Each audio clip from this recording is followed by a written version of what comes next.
G'day and welcome back to This is Thailand. Today's story comes from a bloke named Cole Paulin Hartley, 54 years old, from Townsville, up in North Queensland. 30 years in construction, a tradie through and through, the kind of man who could look at a half-built wall and tell you exactly what was wrong with it, how long it would take to fix, and what it would cost to the dollar. He survived a heart attack at 52, sold his house, cashed out his super, and in January 2023, he flew to Chiang Mai looking for something he hadn't been able to name yet.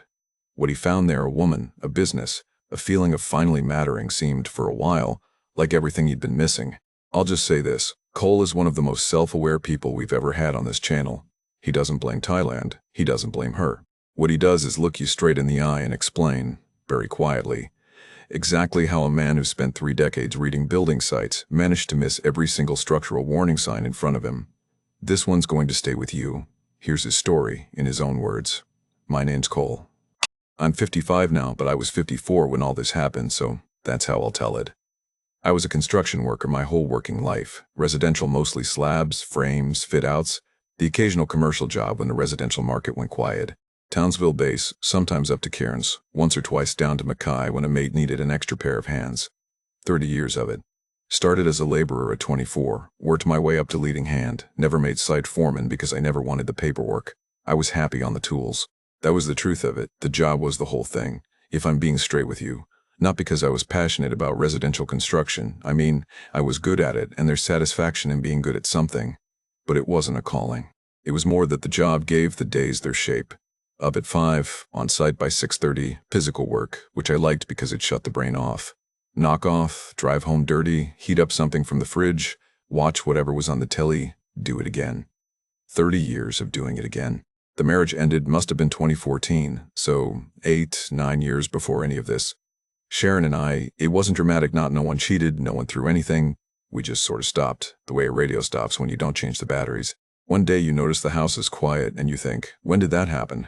We sold the place in Kirwan, split it down the middle, she moved to the Sunshine Coast for her sister. I bought a smaller place in Mundingborough and kept going to work. My son Jaden was 19 when we split. He took it fine. He's always been a practical kid, got that from Sharon, I reckon. By 2022, he was 26, living in Brisbane, doing logistics coordination for some freight company.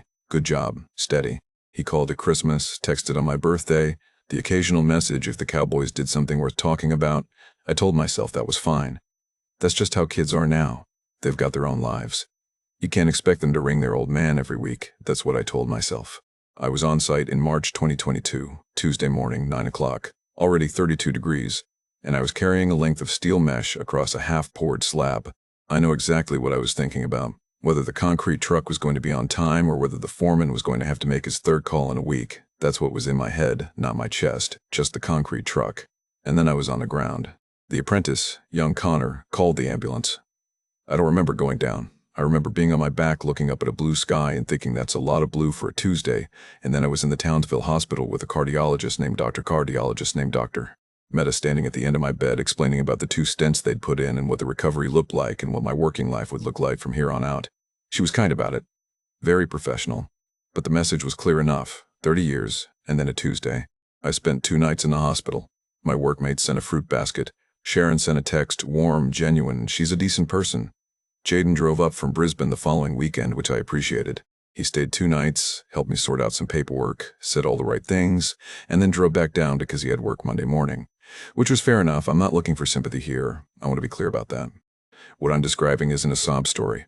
It's just the shape of my life, laid out honestly, because you need to understand it to understand what came next. I was 52 years old. I had 2 stents. I had a modest house, some super, a workers' comp payout in progress. My son was in Brisbane living his life, which is what sons are supposed to do. My mates on the construction sites were good blokes, but not the kind of blokes you call when you're trying to work out what your life is. For they were the kind of blokes you called when you needed a hand with a retaining wall. And the woman I'd spent 17 years married to was living on the Sunshine Coast with her sister. I wasn't depressed. I want to be precise about that too. I wasn't lying in bed staring at the ceiling. I was fine. I was physically fine within about 4 months. The cardiac rehab, the walking, the medication, the diet changes. I was genuinely fine. I just didn't know what the days were for anymore. I sold the Mundingborough place. The payout from workers' comp came through. Combined with my super, one had about $94,000 sitting in a bank account, which felt like a lot of money and also felt like not very much money depending on which way I looked at it. I moved into a rental unit in South Townsville, smaller, cheaper, no garden to maintain. Nice enough. I started walking every morning at dawn, just something to do, something the cardiologist had told me to do, something that got me out of the flat before the walls started to feel like they were moving.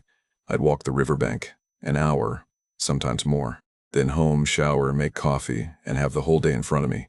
That's when I started watching YouTube. First, it was heart health stuff, fitness after 50, what you can and can't eat. I watched a lot of that. Then I branched into retirement budgeting, because that felt practical, felt like a problem I could get my head around. And then one night, I don't know how it happened, this is what the algorithm does to you. I found myself watching a video called something like How I Retired at 52 in Chiang Mai on $1,500 a month. I watched the whole thing, then I watched another one, then another. I want to be honest about what got me, because it wasn't the food or the temples or the cost of living, though all of that registered. What got me was the way the blokes in these videos talked. There was a fella from Perth, must have been about 60, sitting at an outdoor table somewhere with a cold singa in his hand, just talking to the camera about his day. He'd been to the market, cooked something, met a mate for coffee. Normal day. But the way he described it, the way the woman at the market had remembered what he liked, the way the people at the coffee shop had waved when he walked in. He looked like a man who mattered somewhere. That's the only way I can put it. And I sat in my South Townsville rental unit at 2 in the morning watching this bloke talk, and something moved in my chest that wasn't my heart. I spent the next 3 months doing what I called research. Read the expat forums, watched more videos, made a spreadsheet. I do like a spreadsheet. I looked at Pattaya and quickly decided that wasn't for me. I'm not a nightlife bloke, never have been. The bar scene, the noise, the constant hustle of it, that wasn't what I was after. I wanted something real.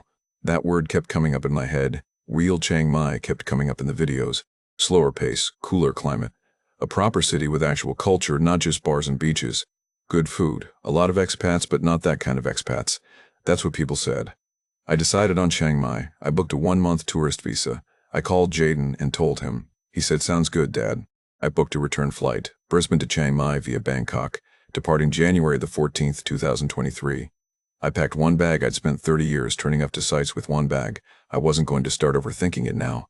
The flight was 14 hours, all up with the connection. Long. But I'd been living in Townsville in a 1-bedroom rental unit watching YouTube at 2 in the morning. I could handle long. I landed in Chiang Mai on a Wednesday afternoon in January, and the heat hit me before I'd even cleared the terminal doors. Not Queensland heat, different. Queensland is dry and blunt about it, like someone pointing a hairdryer at your face. This was something else. Thick, close, the kind of warmth that presses in from every direction at once, and mixed through it was this smell I couldn't identify at first: exhaust, and something sweet underneath it, flowers or fruit, and incense, faint but constant, like the city was always in the middle of a prayer.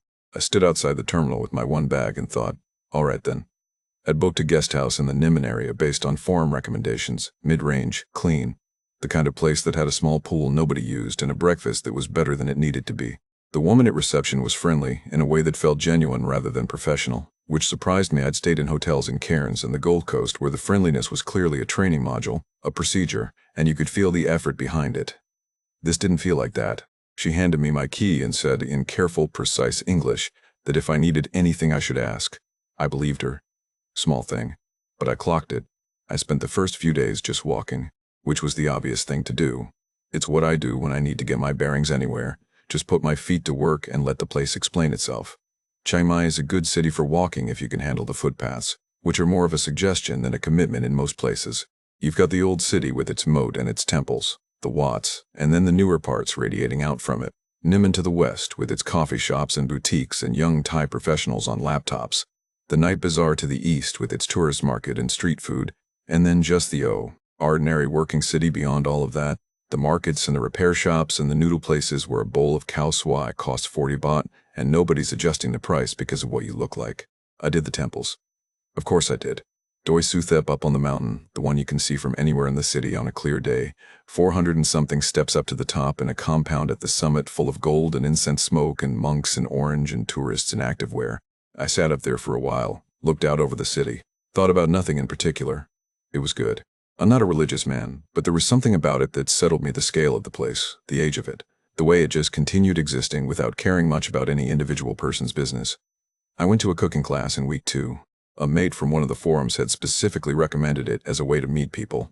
He wasn't wrong about the meeting people part there. We're about 12 of us, in this outdoor kitchen in the old city, a French couple, some American girls in their 20s, a few other solo travelers of various ages. The instructor was warm and patient. The food was magnificent. I made a green curry and a papaya salad and ate both of them standing at the preparation bench because I couldn't wait. But I felt awkward in the way I always feel.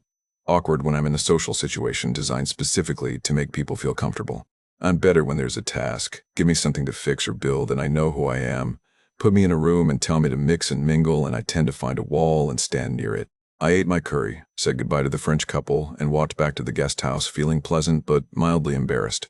The first 2 weeks were good. I want to say that clearly. There's a version of this story where I arrive lonely and desperate and walk straight into a trap, and that's not what happened. I was genuinely enjoying myself. I ate at street stalls every evening, mooping off the grill, sticky rice, some tam if my stomach was up to it. I found a coffee shop near the guest house where they knew my order by day 4, which pleased me more than it probably should have. I walked everywhere. My heart, the one with the 2 stents in it, felt fine.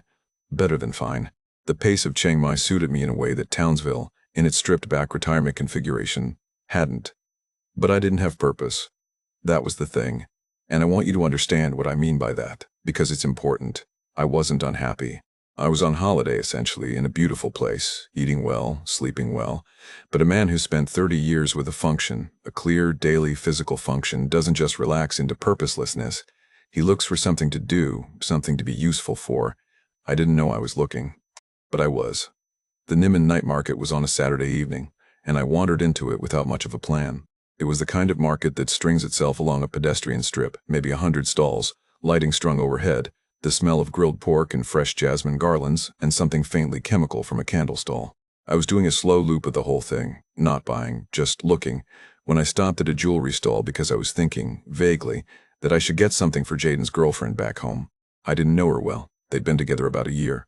Seemed solid, and I thought a piece of handmade silver jewelry from Thailand was the kind of thing that would seem thoughtful without requiring me to know very much about her. I was looking at a bracelet when the woman behind the table said, "For your daughter?" I looked up, and I laughed. Because she looked at me, this big weather-worn 54-year-old bloke from Townsville, and assumed the only reason he'd be looking at jewelry was for his daughter, which was, honestly, a reasonable assumption. I told her no, it was for my son's girlfriend. She nodded, seriously, and said that one might be better, and pointed to a different bracelet, slightly more delicate, with a small pendant. She was right, actually. It was better. Her name was Nok. She was, I'd find out, 31 years old, originally from a town called Frey, about 150 kilometers southeast of Chiang Mai. She'd studied a business course at Chiang Mai University. She'd been doing the market stall for 3 years. She made some of the pieces herself and sourced others from workshops she had relationships with up in the hills. Her English was careful and precise, the way English sounds when someone has learned it properly rather than just absorbed it. She asked questions. Where was I from? How long was I staying? Had I been to the old city yet, to the Sunday walking street? I bought the bracelet. I said thanks. I walked back to the guest house and lay on my bed with the ceiling fan going and thought, well, that was a good 20 minutes. I went back the following Saturday, browsed, bought a small pair of earrings I had no specific purpose for. We talked a bit more. She remembered me, remembered the bracelet, asked if my son's girlfriend had liked it, which of course I didn't know yet, but which I said yes to because it seemed the right answer. The Saturday after that, same thing. At the end of the 3rd Saturday, she was packing down her stall, and she said, matter-of-factly, that there was a restaurant, a short walk away, that did very good khao soi if I hadn't eaten. Did I want to show me? We walked about 10 minutes off the main strip to a place that had 4 tables and a fan and a handwritten menu in Thai with a small laminated English translation taped underneath.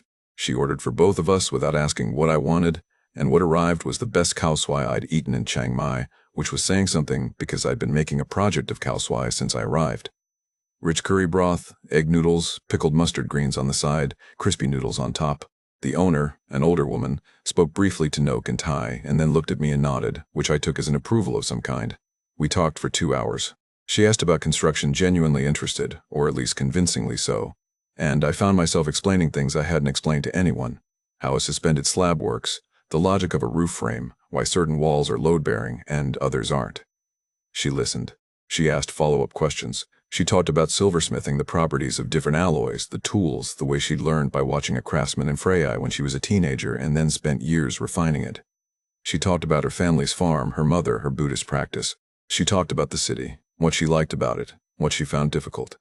I walked back to the guest house at 9:30 and realized I'd spoken more in the previous 2 hours than I had in the previous year. Not an exaggeration. A precise statement of fact. I'm a quiet bloke. I've always been a quiet bloke, and for 30 years the people around me were happy for me to be quiet. Nobody had asked me a follow-up question in a very long time. I didn't know how hungry I was for it until I'd just eaten. I sat on the edge of my bed and looked at my phone. There was a text from Jaden about the Cowboys game. I replied and put the phone down. All right then, I thought again. All right. The thing about Chiang Mai in low-season February-March is that it empties out in a particular way. Not completely. It's not a ghost town. But the tourist density drops enough that you notice. The night markets get a bit quieter. The cooking classes have fewer participants. The restaurants on the tourist strip start feeling faintly desperate. The guys out front flagging you down with a little more urgency. And the expats who've been there a while, the ones who'd been invisible behind the Christmas crowd, start to become more visible. You see them in the coffee shops, on laptops, nursing the same Americano for 3 hours. You see them at the guest houses, a little weathered, a little comfortable in their discomfort. I'd extended my tourist visa by the end of January. 60 days became 90. I told myself it was just because I was enjoying it, which was true, but the more honest thing was that I had nowhere I needed to be. The rental unit in South Townsville was still there. I was paying rent on it remotely, which seemed wasteful, but not wasteful enough to make me go back. I messaged my landlord and sorted a month-to-month arrangement. I messaged Jaden and told him I was staying a bit longer. He said, "Sounds good, Dad." It was becoming his signature phrase. The Saturday markets became the anchor of my week. I'm a man who needs an anchor, something to orient the days around. In Townsville it had been the work roster. Here it was Saturday evening in Niman, and that was fine. I wasn't pretending otherwise to myself. I saw Knock every Saturday. That was the rhythm. I'd do a lap of the market. We'd talk over the stall. And then when she was packing up, we'd walk to the Khao Soi place, or sometimes to a different place she knew, always somewhere local, never the tourist strip. I paid for dinner. She never suggested I should, but she also never reached for her purse, and I didn't have a problem with that. Bloke takes a woman to dinner, bloke pays for dinner. That's how I was raised. It wasn't a transaction, it was just manners. I want to be careful here, because I've told this story a few times now, and I've noticed that when I get to this part, people start nodding like they know where it's going, like they've identified the mechanism. And maybe they have. But I don't want to flatten it into a mechanism, because it wasn't like that from the inside. From the inside, it was two people in a small restaurant eating good food and talking. That's all. And that matters, because if it had felt like anything other than that, I'd like to think I would have noticed. She turned down things I offered. That's what I mean. Not money at this point, just invitations. I suggested one Saturday that we go to the Sunday walking street the next day. She said she had a prior commitment. Fair enough. 2 weeks later, I mentioned a new restaurant on Niman Haman I'd seen a review of, suggested maybe we try it one evening during the week. She said she was busy with orders most evenings in the lead-up to a craft fair. Also fair enough. And then the third time, I suggested something just a day trip to the Elephant Nature Park, something I'd seen on the forums and wanted to do. She said yes, like it was simple. She said yes, Saturday week, and that was that. We went on a Tuesday. She closed the stall for the day. The sanctuary is about an hour north of the city through that green mountain country, and we took a Songdiyu most of the way, and then got a shared taxi the last stretch. She knew a bit about the place. It wasn't her first time. She'd taken a niece there years before. She told me about Thai attitudes toward elephants while we drove, the history of it, the working elephants and the problems with how they'd been treated in the logging industry and then in tourism. She knew the detail. That impressed me. I'm a details bloke. I notice when someone actually knows what they're talking about versus when someone's performing knowing. The sanctuary itself I'll describe quickly because it's not really the point. Magnificent, obviously. Big, gentle, complicated animals living in a lot more space and dignity than they'd had before.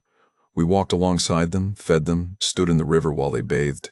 Nock had a quiet confidence around the animals that I noticed, not showy, just at ease. I'm at ease around physical things, machinery, materials, tools. She was at ease around living things, animals, and people both. Different kind of intelligence. On the drive back, she was quiet for a while, looking out the window at the mountain country. Then she said she'd like to show me Phrae sometime, her hometown, if I was going to be in Thailand long enough for a trip like that. I said I thought I probably was. The low-season slump hit in March.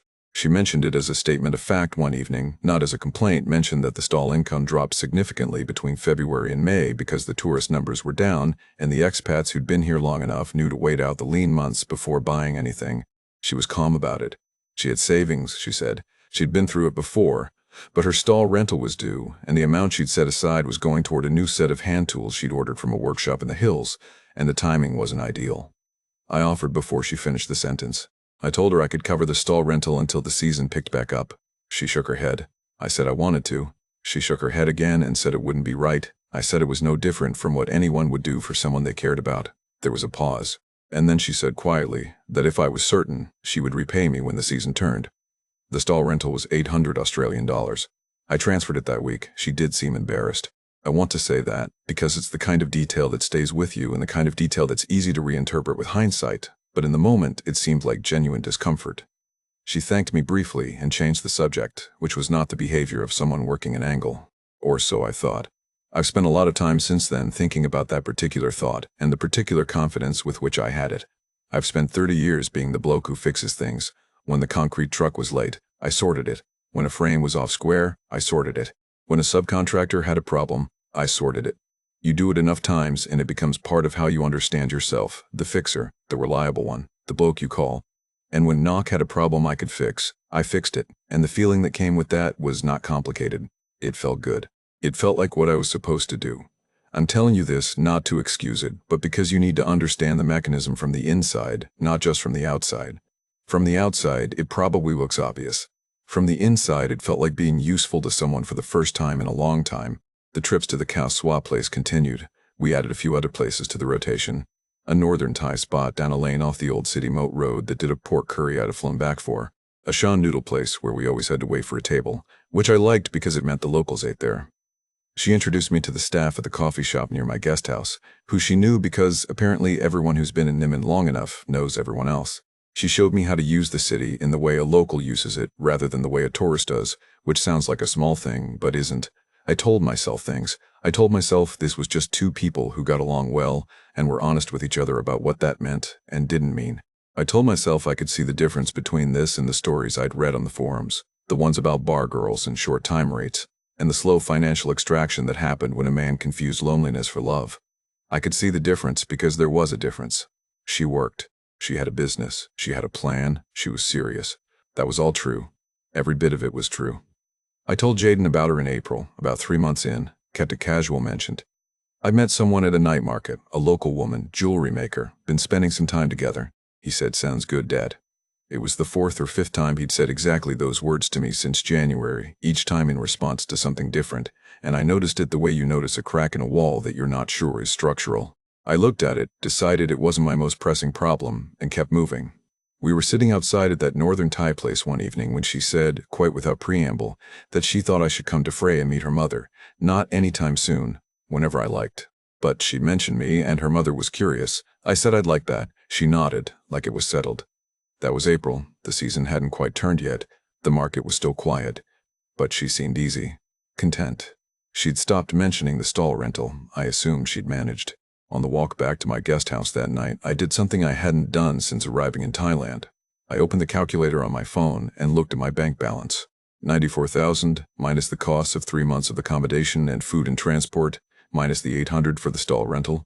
Still solid, still comfortable, still more than enough. I put the phone back in my pocket and thought about Frey, about a farmhouse in the north of Thailand, about a mother who was curious to meet me.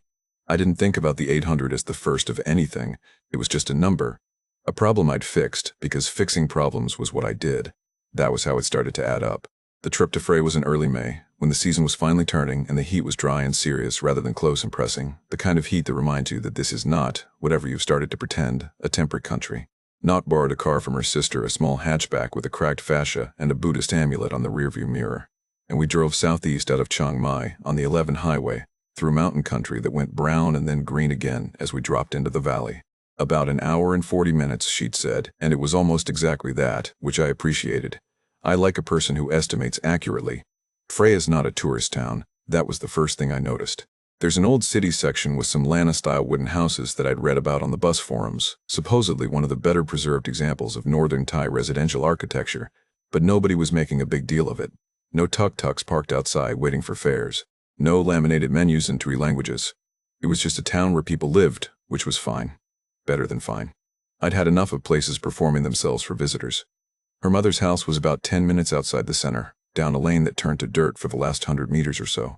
Small, by any standard, but solid proper construction, good bones, the kind of place a builder's eye instinctively assesses before the rest of you catches up.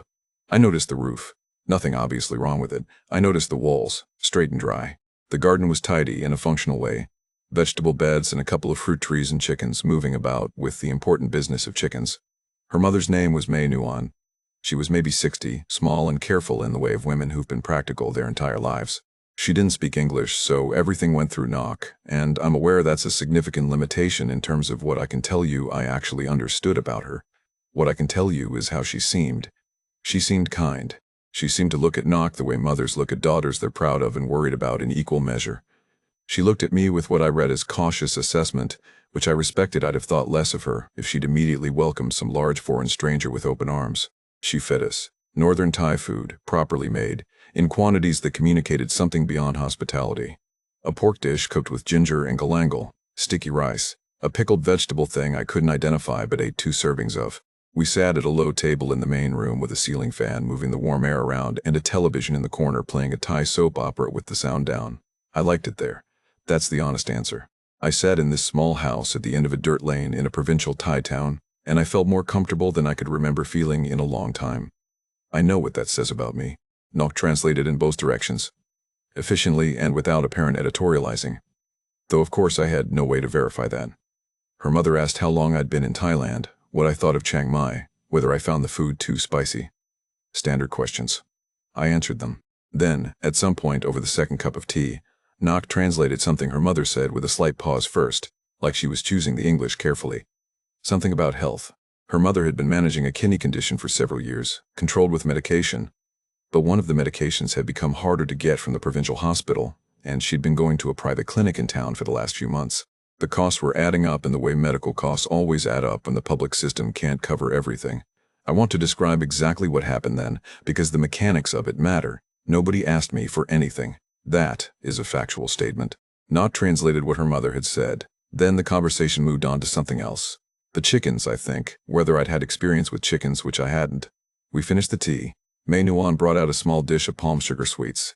The topic of the medical bills didn't come up again. It came up later, on the drive back to Chiang Mai, and it came up because I raised it. I said I'd like to help if that was appropriate, if it wouldn't cause any awkwardness. Nok was quiet for a moment. Then she said her mother was managing. I said I knew that. I said I'd like to help anyway if she'd let me. Another silence. Then she said she would ask her mother, but she wanted me to understand that this wasn't something she'd been angling toward. She used that phrase angling toward in a way that suggested she'd thought carefully about the English. I said I knew that too. I transferred 3,500 Australian dollars the following week. I thought of it as a loan. I didn't say that to Nok. I didn't want to make it awkward by framing it in transactional terms, but in my own head, it sat in a loan-shaped space. An amount I'd contributed towards someone I liked, toward a situation I could help with, and that at some point when things were stable, would probably be repaid in some form. Not necessarily money, maybe just the ordinary, ongoing reciprocity of people who care about each other. That's how I understood it. I know how it sounds from where you're sitting. I know. I told myself, and this is where I have to be honest with you, genuinely honest, even though it's the part 1,000 least comfortable with, I told myself I could see the difference. I had done the reading. I'd spent months on the expat forums before I arrived, and then more months on them once I was here, and I knew the patterns. I knew about the sick buffalo. I knew about the sudden family emergencies that required urgent cash transfers. I knew about the patient, gradual process by which a lonely Western man gets drawn into a financial relationship with a Thai woman who has a family to support and a clear understanding of what he's carrying. I knew all of it. I had cataloged it, and I looked at my situation, and I looked at those cataloged patterns, and I told myself, this is different. Her mother is genuinely unwell. The medical system here genuinely doesn't cover everything. She genuinely didn't ask me. I genuinely offered. And I genuinely liked the woman I was spending time with in a way that felt mutual and real. Every single one of those things was true, and they were also, as I understand it now, completely beside the point. June came, and the season turned properly, and the Niman market came back to life. Nok's stall was busier. She seemed energized by it. She'd added 2 new pieces to the range, a bolder silver pendant design and some smaller earrings for the younger tourist market, and both were selling well. I watched her work a few Saturdays, and it was something to see. She was good at it. The way she talked to customers, the way she held up a piece to show how the light caught it, the way she remembered what previous buyers had told her they liked and applied it to new recommendations. Genuine skill. I'm not romanticizing this. I know how to recognize someone who is genuinely capable at something, and she was. By this point I'd been in Chiang Mai 6 months. My tourist visa situation had required a border run to the Maesai crossing at the northern tip of Thailand into Myanmar and back in the same day, which is the standard workaround and which I'd done on a minibus with 11 other foreigners of various nationalities and ages, all doing the same calculation. I was starting to think seriously about a retirement visa. You have to be 50, which I was, and you have to show 800,000 baht sitting in a Thai bank account, roughly 33,000 Australian dollars at the current rate, as a demonstration of financial means. I had the money. The question was whether I was going to commit to it, whether I was going to say, formally, through a bureaucratic process, that Thailand was where I was going to be. I was thinking about it. That's all I'll say. I was thinking about it, and the fact that I was thinking about it rather than dismissing it told me something about how settled I'd started to feel. The flat in South Townsville was still there. I was still paying rent on it. It was a loose thread I hadn't tied off, and the fact that I hadn't tied it off told me something too. Nock and I talked, one evening in July, about what the next few months looked like for her. She had plans. She'd been thinking about them since before I'd arrived. She said a real shopfront, permanent, somewhere with foot traffic and a proper display. Not just market stalls, which were weather-dependent and physically exhausting and limited in terms of the clientele they attracted. A shop near the Sunday walking street, which got good tourist traffic, but also genuine collectors and buyers who were looking for something above the souvenir level. She'd been watching one particular space for months. She'd spoken to the landlord. The rent was manageable on a monthly basis. The issue was the fit-out and the initial stock. You needed a proper display, lighting, cases, and enough product to fill the space credibly. She showed me on her phone she'd been keeping a folder. Photos of the space, dimensions, a rough sketch of how she'd lay it out, a spreadsheet of fit-out costs and initial stock requirements. The total came to 450,000 baht. I did the conversion in my head, 18,000 Australian dollars, roughly. She wasn't asking me. I want to be precise about that because it matters to the story. She was telling me about her plans, the way people in relationships tell each other about their plans. She'd shown me her folder. She was talking about what she'd been thinking. But here is what I understood about myself. In that moment, sitting across from a woman I'd been spending time with for 6 months, looking at a folder of plans she'd made for something she'd clearly been working toward for a long time, I understood that I had the money, and she needed it. And I won Ted to be the reason she got there. I know what that is, now I do. At the time I framed it differently. I told myself it was an investment, which technically it was. I told myself it was what you did for someone you cared about, which is also technically a position a person can take. I told myself I'd read about Thai business law on the forums. I understood she'd have to register it in her name because foreigners couldn't hold business licenses without a specific structure. I understood my name wouldn't be on the paperwork, and I was fine with that because I trusted her, and true. Consent was either the foundation of something or it wasn't. I wired the money in 2 transfers over the following week.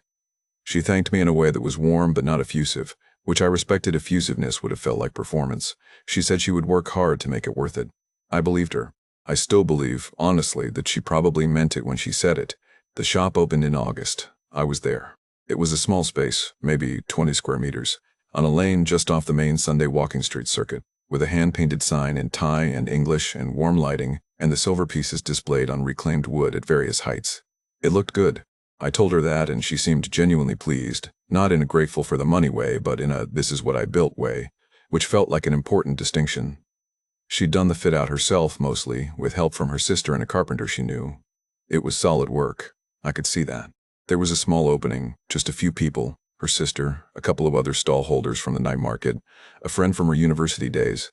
Someone brought a bottle of Thai rice wine that tasted like a dare. We drank small glasses of it and stood in the shop, and Nock showed her friend the display cases and explained the provenance of different pieces. And I stood to one side and felt, very clearly and specifically, like a man who had done something that mattered. I will tell you now that I never saw the accounts. I raised it once, a few weeks after the opening, asked if she wanted me to have a look at how the financials were tracking, offered in a general way I can do a spreadsheet. I said, happy to help with the bookkeeping if it's useful. She said she had it handled, that she was tracking everything carefully, that I shouldn't worry about it. I said fine, no problem, sorry to presume. I told myself she was probably right that I shouldn't worry about it. I told myself I wasn't good with numbers anyway, which is an outright lie. I've been managing materials costs and labor estimates for 30 years. But it was a comfortable thing to tell myself, so I did. I filed that away and didn't look at it again. Not yet. The farmhouse came up in September. We'd driven back to Frey twice more since that first visit in May, once in July, once at the end of August. The rhythm of it had started to feel ordinary, which I think was the point, though I didn't examine that thought at the time. Mae Nuon's kidney situation seemed stable. The private clinic bills had leveled out, or at least that was the impression I had, which was based entirely on the fact that nobody mentioned them anymore. I took that as a sign things had improved. It may have been a sign of something else entirely. I don't know. That's the honest answer. The second and third visits were much like the first. Food, tea, the television in the corner, knock, translating back and forth with the efficient neutrality of someone who does it professionally, which she didn't, but she was good at it. Mei Nuan had started treating me with something that felt like comfortable familiarity. Nothing dramatic, just the small domestic acknowledgments that mean you've moved from guest to something adjacent to family. She knew how I took my tea. She'd started making a particular dish she'd apparently worked out I liked, that pork and galangal thing from the first visit. I noticed this. I let it register as warmth rather than as information. The third visit was when I saw the roof. We'd arrived in the afternoon, and there'd been a heavy storm overnight, not unusual for September in the north, the tail end of the wet season still kicking. I was walking around the outside of the house the next morning, habit more than anything, the way I've always done around any structure I spend time in. And I could see it. The near side of the roof, the section over what one understood to be a storage area, had taken damage. Not catastrophic, not immediate collapse, but serious. Several sheets of corrugated steel had lifted and twisted, the battens beneath exposed, and where the rain had got in there was the dark staining that tells you it hadn't just happened overnight. This had been developing for a while. I mentioned it to Knockdot. She said yes, she knew. Her mother had been worried about it for months, but repairs cost money and there hadn't been enough of it at the right time. I asked how much. She said she didn't know exactly. She said it was a problem she didn't know how to fix. I knew how to fix it. That's the thing. I looked at that roof and I understood it the way I understand all structures. What was compromised, what needed replacing, what was salvageable. I could cost it in my head within a reasonable margin. The storm damage alone, just returning the roof to what it was, I'd have estimated it maybe 400,000 baht, Thai 1,000 Australian. That was the number in my head. We talked about it that evening after Mei Nuan had gone to bed, sitting outside on plastic chairs in the garden with the air still humid from the storm. I said I wanted to help sort the roof. Nok was quiet for a moment. Then she said there was more to it than just the roof. She said her mother's health meant that in a year, maybe two, Mei Nuan would need someone living with her. And the house as it was didn't have the space for that comfortably. There was a section at the back, currently used as storage, that could be extended into a proper room with a bathroom attached if the roof was being done anyway, because you couldn't really repair half a roof. It made more sense structurally to do the whole thing at once and extend while you had contractors on site. She said this carefully and without urgency, like she was thinking it through as she said it rather than presenting a prepared argument. I know what you're thinking. I thought it too, for about 4 seconds. And then my brain did what it had been doing all year and found the angle that made it make sense. She wasn't wrong about the structural logic. You don't do half a roof. Any builder will tell you that. And she wasn't wrong about the mother's needs. That was a practical reality I could see for myself. And the land was in Mei Nuan's name, which I already knew from the first visit, so there was nothing being hidden from me. All of that was true. The number came to 600,000 baht in 2 payments. The first 300,000, 12,000 Australian for the roof and the basic structural work, contractors already spoken to, could start within the week. The second 300,000 for the extension fit-out once the shell was up. I wired the first payment before I left Frey. I wired the second 6 weeks later when she sent photos of the frame going up. 24,000 Australian dollars, total. I want to stop here and be very clear with you about where I was financially at this point, because it matters. I'd arrived in Thailand with $94,000. In 20 months, I'd spent roughly $19,000 on living costs. Accommodation, food, transport, the border run, the occasional day trip. That's a reasonable burn rate for Chiang Mai, maybe on the high side because I'd moved into a nicer guest house. Add the stall rental, the medical contribution, the shop fit-out, the farmhouse. $46,300 in total, from a man who came here with 94.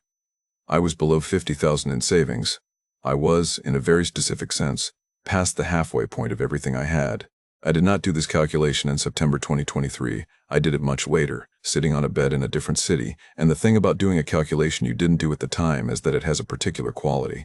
It's not shock, exactly. It's more like watching footage of yourself walking toward a hole in the ground that you could clearly see, and trying to work out why your legs kept moving. There was a Canadian bloke at the guest house, Dave. He'd been in Chiang Mai about 8 months, working online for some company back in Vancouver, keeping himself to himself mostly. We'd had a few beers a couple of times, nothing significant. One evening in October, not long after the farmhouse extension frame had gone up, we were sitting at the guest house's small outdoor table after dinner, and he mentioned, unprompted, that he'd had a bad experience the year before. A woman he'd been spending time with. Not a bar girl, he said, a businesswoman actually. Sold jewelry at markets, from a town south of Chiang Mai. He'd contributed to her family's property, he said. It had not ended well. He described the progression with enough specificity that I felt something go cold at the back of my neck. I let him finish. I said I was sorry to hear it. I said it sounded hard. And then, because I needed to, I asked a couple of careful questions that established to my own satisfaction that the details were different enough from my situation that the comparison didn't really hold. Different town, different woman, different circumstances.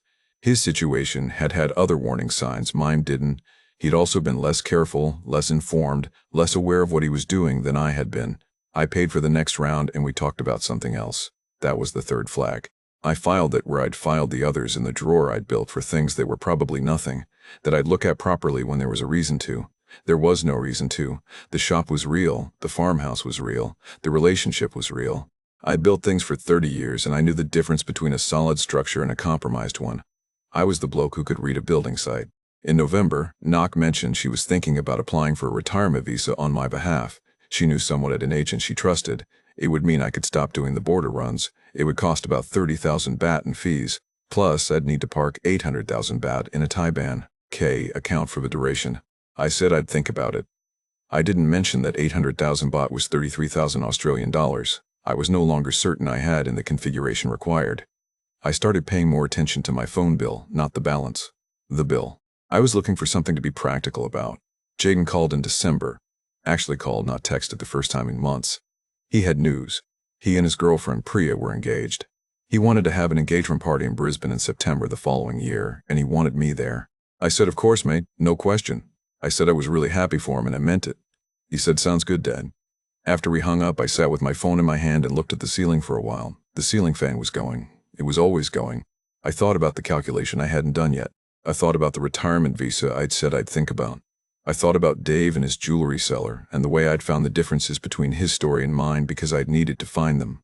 I put the phone down. I went to sleep. I had 9 months before Brisbane. I flew into Brisbane on a Thursday in early September, 20 months after I'd left. The flight from Chiang Mai went via Bangkok and then direct, about 10 hours all up. And I spent most of it looking out the window at nothing and thinking about how to describe my life to people who were going to ask. Because people were going to ask. That was the thing about coming home, even temporarily. You couldn't just exist. You had to explain yourself. You had to have a version ready. I've been rehearsing it since Jaden called. The version was, I'm doing really well. I've been in Chiang Mai. It's a great city, very livable, good food, reasonable cost, met someone nice, helped her get a business off the ground, been thinking about staying long-term. That was the version. It was all technically accurate. I told it to myself enough times on the flight that it started to feel like the truth, which I suppose was the point. Jaden picked me up from the airport. He looked good. He'd put on a bit of healthy weight, grown a short beard, seemed settled in the way that people look when their life has organized itself around someone they actually want to be with. Priya was lovely. I knew that from the photos, but it was different in person. She was warm and direct and laughed easily and clearly made Jaden happy, which was all I'd ever wanted for him. We drove to their flat in West End and sat on the balcony with cold beers, and I felt, genuinely, proud of my son. Not complicated, just proud. The party was Saturday evening, a higher space in Fortitude Valley, maybe 60 people, mix of their friends and her family, her parents who'd come down from Sydney. I wore my one decent shirt, which I'd packed specifically. I ate good food off small plates. I talked to people I didn't know with more ease than I would have managed 2 years ago, which I credited to 20 months of navigating foreign conversations without the crutch of shared reference points. I was showing photos. I want to say that because it matters to what happened next. I was the one showing photos, on my own initiative, without being asked. I had them organized in an album on my phone, the shop, the Sunday walking street, the farmhouse in Frye, including the extension that was now finished and looked solid and good, some photos of Nok at the stall from earlier in the year. I was doing what I'd been rehearsing, constructing the version, illustrating it, making it real through the showing of evidence. I know what that behavior is now. It's the behavior of a man who needs the story to hold up and knows it and doesn't quite know he knows it. Molly was Priya's older sister. She'd grown up in Townsville, which I discovered when she heard my accent and asked. Turned out we probably lived within a few suburbs of each other for years, without ever crossing paths. She worked in property law in Brisbane, had been doing it for about 8 years.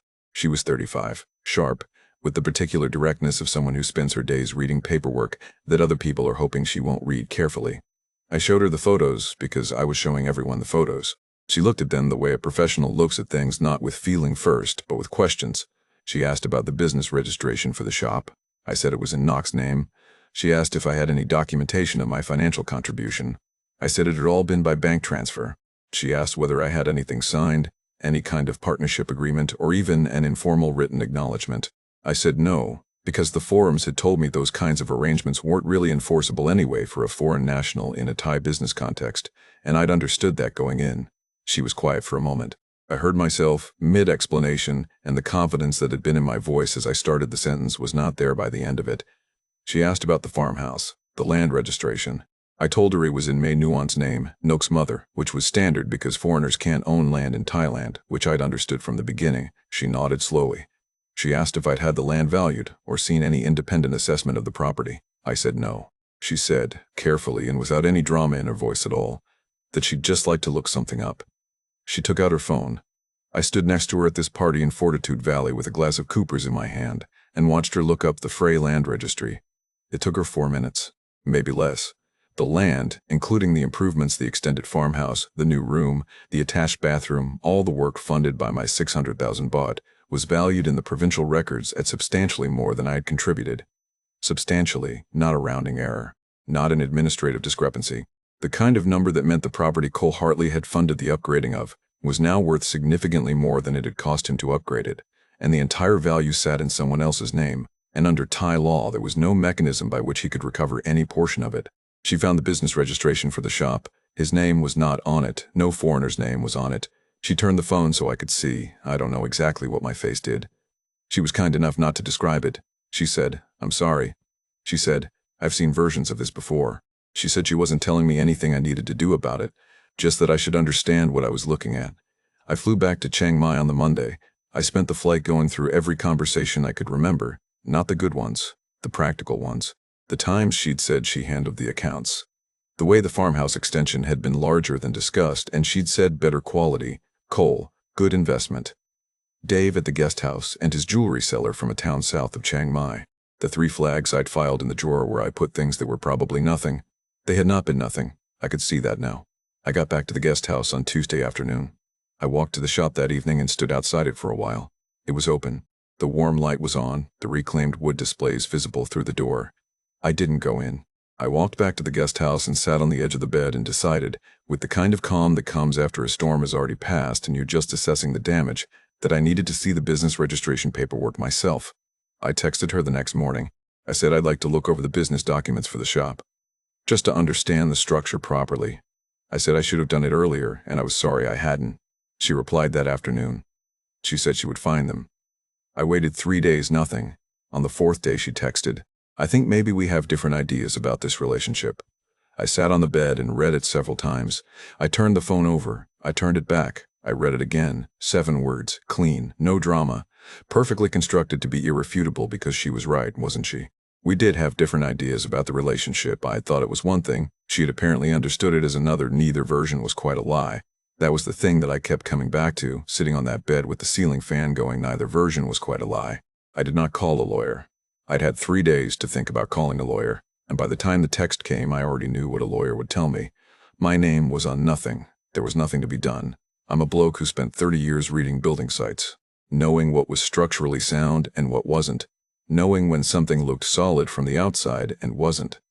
And I'd looked at this, and I'd said, solid. I'd said, this one's different. I'd said, I can see the difference, mate. I can always tell. I put the phone down. Outside, Chiang Mai was doing what it always did, motorbikes moving past on the lane, the smell of something frying somewhere nearby, the distant sound of a temple bell carrying through the evening air from the direction of the old city. The city didn't care. It never had. That was the thing I'd liked about Doi Suthep on that first week, the way it just continued existing without caring much about any individual person's business. It continued existing. I sat on the bed for a long time. I stayed in Chiang Mai for another month after the text. I want to try to explain that because I know how it looks. The man who's just been cleaned out sitting in the city where it happened, paying rent on a guest house, walking the same streets, but leaving immediately would have felt like something I wasn't ready to feel yet. Leaving immediately would have been an acknowledgement of a specific kind of defeat, and I wasn't quite there. I was still in the stage where I was processing it as a situation rather than as a verdict on myself. That stage took about a month. I walked every morning. The route I'd been walking since January 2023 down through Nemen, along the Moat Road. Through the section of the old city where the monks came out at dawn with their alms bowls and the early market stalls were setting up. The smell of jasmine and charcoal and diesel in that particular morning emanated a nation that I'd come to associate with the first hour of a day when anything was still possible. I still liked the walk. I want to say that clearly. I still liked Chiang Mai. That was a strange thing to sit with, the feeling that the place hadn't wronged you, that the place was still good, that the thing that happened was a thing that happened between people, not between you and a city. I walked past the shop twice. Both times it was open. The warm light was on. The hand-painted sign in Thai and English. A customer inside on the second occasion, a Western woman holding up a pendant to the light. The fit-out looked good. It had always looked good. I'd done solid work in that regard, at least by proxy. I didn't go in. I don't know what I would have said. I don't know what there was to say. I flew home on December the 3rd. Brisbane first. 2 nights with Jaden and Priya, which they'd insisted on and which I was grateful for in a way I couldn't quite express without making it a bigger conversation than anyone needed. Jaden didn't push for details. He asked how I was. I said I was fine, which was only partly a lie. Priya made dinner and we watched something on television, and it was ordinary and warm, and I sat in their lounge room and thought about how much I'd wanted ordinary and warm, and how far I'd gone to find it, and how it had been here the whole time, 40 minutes from the airport I'd flown out of Thai 3 months earlier. I drove up to Townsville the following week, back to the rental unit in South Townsville, same furniture, same view of the street from the kitchen window, same walk along the riverbank at dawn, which I started again within 2 days of arriving because the body remembers what it needs even when the mind is somewhere else. I should tell you where I was financially because I've been specific about money throughout this story and it would be dishonest to go vague at the end. I'd arrived in Thailand with $94,000. I'd spent $19,000 on legitimate living costs over 23 months, which works out to about $820 a month, which is actually very reasonable for Chiang Mai. Add the $46,300 I'd transferred in various forms to various purposes. That left me with approximately $28,700. Plus, I'd kept paying rent on the Townsville unit the entire time I was away, which had cost me another $15,000 over 23 months. So by the time I sat down with a coffee in my rental kitchen in December 2024 and actually did the calculation, the one I should have been doing monthly, I had around $28,000 to my name from 94. I looked at that number for a while. Then I closed the laptop and went for a walk. I'm not going to tell you I spiraled. I didn't. I'm a Queensland tradie, and Queensland tradies don't spiral. We go quiet, we do the calculation, we figure out what we've got to work with, and we start from there. That's the only mode I've got. It's also, now that I think about it, a significant part of why this happened. The same quality that stopped me from falling apart was the quality that stopped me from looking clearly at what was in front of me. I just kept building, kept moving forward, kept telling myself the structure was sound. I called Jaden more over the summer, or tried to. He and Priya were deep in wedding planning, which takes over people's lives in a way I'd forgotten, and he was busy in the particular way that happy, organized people are busy. I didn't push, I texted, he texted back. It was fine. It was the same as it had been, and for the first time I decided that was actually fine. Not fine as a thing I told myself to manage the disappointment, but fine as a genuine reading of the situation. He was living his life. That was what I'd wanted for him when he was a kid. It hadn't changed. I saw my GP. She checked the stents. She referred me to the cardiologist I'd seen after the heart attack, who ran the usual tests and said the words that cardiologists say when they don't need to say anything alarming. Good shape for your age. The heart that had stopped on a Tuesday morning in March 2022 was still going. I had kept walking. That was probably the thing. I thought about Knock a lot over those first few months home. Not with bitterness, I want to be careful about that, because bitterness would be a distortion and I'm trying not to distort. I thought about her the way you think about something that was real and also wasn't what you understood it to be, and you're trying to work out which of those facts is more important. The dinners were real. The conversations were real. The way she'd looked at me like I was worth looking at that landed somewhere, and I don't think it was a performance, or at least not entirely. But real isn't the same as honest. Real isn't the same as what you think it is. I've been on job sites where a wall looked absolutely plumb and wasn't. The wall was real. It just wasn't right. What I actually lost, and I've had to think about this carefully because the money is, the easy part was the feeling of mattering to someone, of being useful in a way that someone appreciated, of being in a place where a big quiet bloke from Townsville wasn't furniture.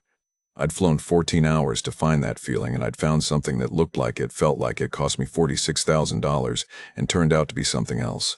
The question I ask myself now is whether that feeling is actually available, not in Thailand specifically, but anywhere. Whether there's a version of it that's real and honest and sustainable, or whether I was chasing something that doesn't quite exist for a man in my particular situation. I don't know the answer to that. I'm 55. I've got $28,000 and a rental unit and a walk I do every morning at dawn. I'm thinking about what comes next. That's the honest state of play. But here's what I do know, and this is the thing I'd say to you if you're watching this, because you're thinking about going somewhere and starting over. The type of foreigner Thai women want some Thai women, some of the time, not all of them, not most of them, because most people everywhere are decent, and I'm not interested in making Thailand the villain of this story. The type they're looking for isn't the young one or the rich one or the me one. It's the one who needs to be needed, that's all. Just find the man who needs to be needed, who's been carrying that need quietly for so long he doesn't know he's carrying it, and the rest follows naturally. We advertise it, we don't know we're doing it, but we stand in a night market looking at jewelry with that particular quality about us, and people who know what they're looking for can see it from 20 meters. I could have seen it myself if I'd been willing to look. The site plan was there. I just didn't want to read it. And now a word from your host. Cole sent us his story in February 2025. He filled out the contact form on our website at 11 o'clock on a Tuesday evening, Townsville time, and his message was 2 sentences long. I made some expensive mistakes in Thailand, and I think they might be useful to other people. Let me know if you're interested. We were interested. What strikes me about Cole's story, and I've been sitting with it for a while now, trying to find the right way to say this, is how ordinary it is. And I don't mean that as an insult. I mean it in the most precise sense. This is the ordinary version of the story. Not the bar girl, not the obvious scam, not the man who ignored every warning sign from day one. This is the man who did his research, who chose Chiang Mai over Pattaya specifically because he wanted something real, who could articulate clearly the patterns he was trying to avoid, who paid attention, asked questions, noticed things. And it still cost him $46,000 and 23 months of his life, because the thing he couldn't see wasn't in the research. It was in himself. There's a window of life somewhere between 50 and 65, give or take, when a certain kind of man becomes particularly vulnerable to a particular kind of loss. Not because he's stupid, not because he's desperate in any obvious way, but because the things that gave his life its structure, the work, the marriage, the daily function of being needed by people and systems that relied on him, have ended or diminished, and a need that those things were meeting hasn't diminished at all. It's still there. It just doesn't have anywhere to go. Thailand is an extraordinary country. If you're thinking about going, go. The food is magnificent, the culture is genuinely fascinating, and the cost of living will make you wonder why you waited so long.